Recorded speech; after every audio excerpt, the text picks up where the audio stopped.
All right, moving forward. Just previously, in the previous segment, I just talked about the HPA axis and how chronic stress response can really start to damage your hippocampus and reduce, for example, dendrites and dendritic branches and spines. All right, well, moving on that idea, how are those spines created in the first place, and how might antidepressants work to, let's say, replace those poor dendritic spines that have shriveled away because of the chronic stress? How can that happen? Um, so one of the main answers is a particular great little hormone or drug we have in our brains called brain-derived neurotrophic factor. Now, these neurotrophic factors are proteins that trigger the growth and movement of like spines and axons. They can help the kind of trafficking or movement of spines and axons to different locations, but they can also trigger the growth and kind of the sprouting, let's say, of new spines. So you can think of it as almost like a plant food for neurons. Very helpful. We might have talked about it a little bit already in the context of psychedelics, in the sense when we talked about how ketamine and LSD can trigger massive spine generation and that might be why they could potentially be used as antidepressive treatments. So these psychedelic drugs can trigger spine growth, but the way they're thought to do that is through BDNF, this brain-derived neurotrophic factor. And so again, it's this thing that can be produced by the brain that tells the brain, I need more spines. I need more locations where synapses can connect, where I can maybe form more memories.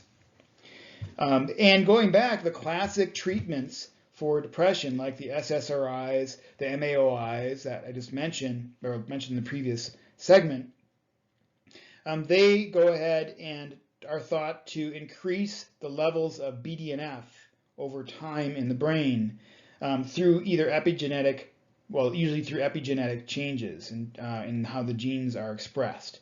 And I'll talk about epigenetics in a moment. It becomes very important in depression and in a growing number of disorders.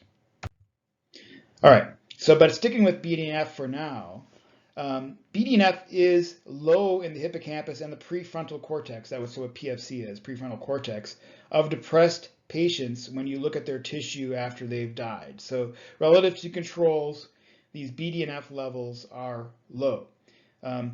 And if you have a genetic mutation or a strange variant of BDNF, those variations are associated with mood disorders like major depressive disorders. And at least in mice, if you go ahead and modify the genes that produce BDNF, you can actually generate in a mouse what looks to be depression.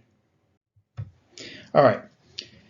Now I'm going to go to this idea of epigenetics, which I've touched upon a bit in earlier segments of the class, but I just want to make sure you understand epigenetics because it's just a very common kind of origin story for many of these long-lasting disorders or diseases like depression, which can last for many, many months or even years.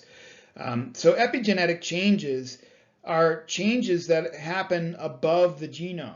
So your genome is just the series of codes that makes you, that makes every part of your body who you are. And that code effectively does not change throughout your entire life. But what pieces of that code can actually be read out and made into proteins, for example, that's determined by epigenetics. That's determined by essentially the unraveling of segments of your DNA so that it can be read and then translated into proteins. All right, so how does that work? So your DNA is this huge molecule. In order to fit into your nucleus, it's like wrapped into these little bundles. These are called these little histones, these little bundles or spools so that it takes up in much less space. But another effect of wrapping the DNA into these spool-like conditions is that it wraps it so tightly that segments of that DNA cannot be read out. And as a result, those proteins that are coded in those segments can't be seen and therefore can't be produced. And so there's some very active processes in your nucleus that regulate which segments of your DNA are opened up for reading and which ones are not. And that's essentially the process of either methylating or acetylating, methylation or acetylation of segments of your DNA. It's really a fascinating process, but essentially by adding a methyl group or adding an acetyl group to the molecules around those spools, those histones, you can open up a segment of DNA for reading. And when you do that, it can stay open for days, months, maybe even years. And so you can create these long-lasting changes in what proteins get read out through epigenetic modification. And so again, your DNA stays exactly the code in your DNA, the actual sequence of letters in your DNA stays the same, but what can actually be read out does not. All right, so related to that, maybe I mentioned this before, but this is a good book I really enjoyed like a year or two ago. It's just called The Epigenetics Revolution by Nessa Carey. It just really covers the power of epigenetic modification. And she's a good writer, so I was enjoying reading it. Talked all sorts about human populations, how when they're exposed to stress or near starvation, how it can really cause permanent changes in what genes get read out. And so yeah, it's an enjoyable book. I listened to it on an audiobook when I was driving to work. All right. Okay, now I'm going to go forward, because this all relates to one of the hypotheses of what depression actually is. And so we're going to cover a lot, and a lot in the next in Thursday's lecture. But I just wanted to start out on some of the hypotheses of depression. And one of them you might have already developed yourself by just listening to what I was saying previously, is that BDNF is a potential cause of depression, or more specifically, the loss of BDNF. And so if your brain, whatever mechanism in the brain, whether it's stress or something else, or genetics that reduces BDNF, that can cause depression. And like I was suggesting, there's some evidence for that people who have depression have chronically low BDNF levels. They have lower numbers of synaptic spines. And because antidepressant drugs raise BDNF levels and the amount of dendritic branching. And so it's a relatively straightforward theory saying that at least one of the causes or one of the mechanisms behind general depression is the reduction of BDNF. Right. Let me make sure I didn't forget anything. Yes, so that's what those slides effectively summarize. Okay, in the last two slides of this segment, I just want to point out some other very common features of depression. One is that depression severely alters sleep and your daily circadian rhythms. So this is another indicator, a very strong indicator of depression.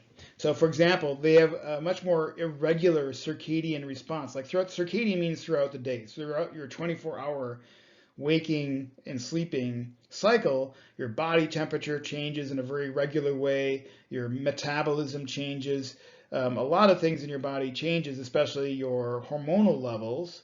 And one of those hormones is our friend cortisol, or enemy cortisol, I guess, depending on how you think about it.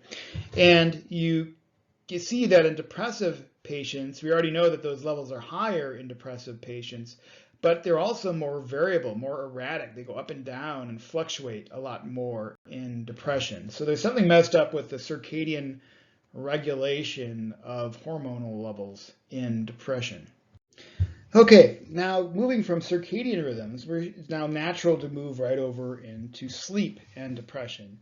Now, sleep is disrupted in depression. That is very clear, and it's disrupted in a number of ways. The first is perhaps the most obvious, is that people who have depression have a hard time typically of falling asleep. In addition to that, once they fall asleep, their sleep tends to be, quote, fragmented, in the sense that they have all these little micro awakenings throughout the evening. They don't just stay asleep. They get woken up again and again. And then this is maybe more specific to depression, but REM sleep is particularly disrupted. So REM sleep is rapid eye movement sleep. It's the stage of sleep that's most associated with dream recall. And REM periods, the duration of each of these dream sleep episodes, gets shorter in depression, but they start earlier in the evening. So typically, if you look on the plot in the right, on the upper right over there, what you see is a typical, I'll try to circle here, you see is a typical human. All right, the typical human has around 4 stages of sleep where they're awake, and then they descend into this deep, slow wave sleep, especially in the early part of the evening. And then they'll go through these cycles where they'll kind of get up into lighter sleep, and then up into REM dream sleep, and then go back down into slow wave sleep. And it's generally this trade-off. In the early part of the evening, you have slow wave sleep, and in the later part of the evening, you have more REM sleep. And so it might be why you remember your dreams better in the morning, because you're having your REM sleep episodes more often later or earlier in the morning, right before you wake up. And that's that typical human. Well, that's not the case in the depressive person, which you can see in the plot on the bottom. Maybe I shouldn't be circling stuff because it's all messy. But you have the REM sleep episodes in the depressed patients occurring right away, almost immediately after sleep starts. And they're short. They're much shorter, more irregular. There's not this consistent trade-off between REM episodes, basically fewer REM episodes in the beginning and then more in the later. No, that doesn't happen in depression. All right, so that's a clear disruption. And when people noticed that REM sleep was severely disrupted in depression, they tried therapies where they would actually try to sleep deprive people with depression. And surprisingly, in a subset of depressed patients, it actually helped. But in many, many others, probably the majority of others, it's not helpful. And in fact, in some people, it can actually cause a manic episode to occur. So, but it does. But the fact that it works in some people to sleep deprive suggests that sleep is a big component of depression.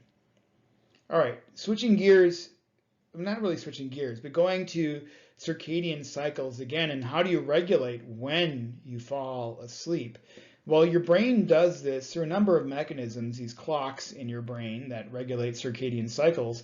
But one of the key chemicals that clock uses to synchronize your brain to the day-night cycle that you live and work on is melatonin. As you might have already heard of, melatonin is used by many people who take it orally, let's say after they travel from the US to Japan to synchronize their clocks.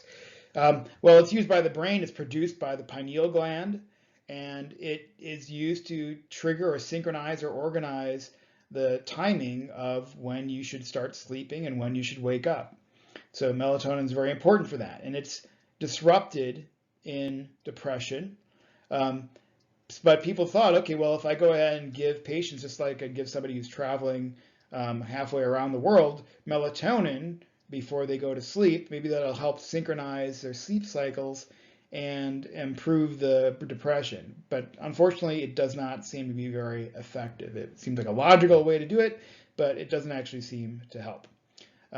Just as a service announcement, because it's easy to get them confused, but melatonin is produced by the pineal gland. It's one of the key glands in the brain. It's not nearly as big as the pituitary, which we've talked about a lot with regard to the HPA axis, but I'm just putting it here because it's really easy to confuse the pineal with the pituitary. They both start with P and an I guess, maybe. But just don't get them mixed up. Just the pineal, key for producing melatonin and synchronizing your circadian cycles. Pituitary, key for your HPA stress response. All right, with that, I will end. Okay, and I'll then talk to you then on Thursday.